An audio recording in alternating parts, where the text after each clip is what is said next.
দীর্ঘদিন যাবৎ যিনি এই মৃৎশিল্প নিয়ে কক্সবাজার সেবা করে আসছেন, আজকেও করছেন, আগামীতেও করবে। এই ইসরাফিল ভাইয়ের সাথে আমি আজকে সৌজন্য সাক্ষাতে আছি যে আজকে ওনার মৃৎশিল্প যে জিনিসপত্রগুলি যেমন বিভিন্ন যে ব্যাংক থেকে শুরু করে এভরিথিং, সো এগুলি কেমন চলছে এই বিষয়ে আমি ওনার সাথে একটু কথা বলতে চাই। ইসরাফিল ভাই, আমি আপনাকে বিস্তিপিতে সুস্বাগতম। তো আপনাকে বলতে চাচ্ছি, আজকে আমি আপনাকে অনেকদিন পর্যন্ত ফলো করছি। আপনি অবশ্যই যে শিল্প নিয়ে আপনি সবসময় কাজ করে যাচ্ছেন, কক্সবাজার সেবা করে যাচ্ছেন এবং কক্সবাজারের বিভিন্ন পর্যায়ের মানুষরা আপনার সাথে এই যে বিভিন্ন জিনিসপত্র ক্রয় করতে দেখছে। সুতরাং আপনার এই ক্রয় করা এবং মৃৎশিল্প এবং আপনি অনেক ভালো কিছু করতে পারছেন, এটা নিয়ে কেন বলতে যাচ্ছেন, আপনার অনুভূতিটা একটু জানতে চাই। এটা অনুমতি তো, এটা আমার ব্যবসা দীর্ঘত আজকে প্রায় 40 বছরের মতন। এটা নিয়ে থাকতেছি এই জন্য যাতে আগামীতে কিছু করতে পারি, সেই জন্য আছি এই হিসেব করে। এটা বেচা কিনে একটু কম হলেও মোটামুটি যা করে আল্লাহ পাক কিছু করি আল্লাহ কাছে। ধন্যবাদ। আমি আরেকটি আপনাকে প্রশ্ন করতেছি যে আপনার এখানে কোন ধরনের জিনিসপত্র আছে, কাইন্ডলি একটু বলবেন। আমাদের মাটির জগতে যাই আছে, যাই লাগে সবই যা করতে হবে। যদি একটু বলবেন।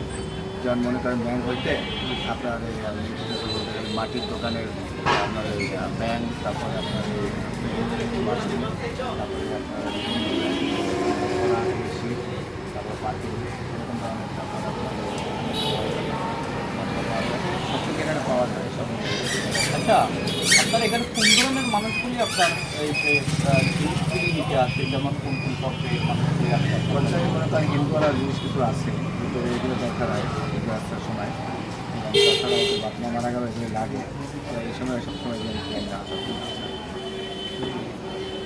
আর হ্যাঁ হ্যাঁ, আপনার মনে করেন আপনার এগুলি এই টপ ছাড়া গাছ লাগাবার জন্য আমরা টপগুলি যা লাগে সব এগুলো ব্যবহার করে, কিন্তু আগের থেকে একটু কম হলেও যা হয় শুক্রিয়া লাগাচ্ছে মোটামুটি ভালো হয়েছে। ধন্যবাদ।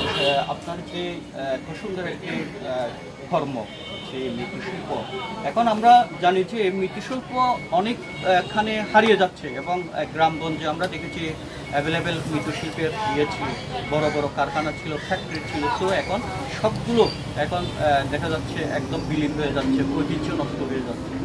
এবং এ বিষয়ে আপনার কোনো ইয়ে আছে? বিষয়ে মনে করেন সবাই যদি একটু ফেরা করার পরে আমাদের কাছে তাহলে আমরা মোটামুটি শান্তি লাগাইতে পারি।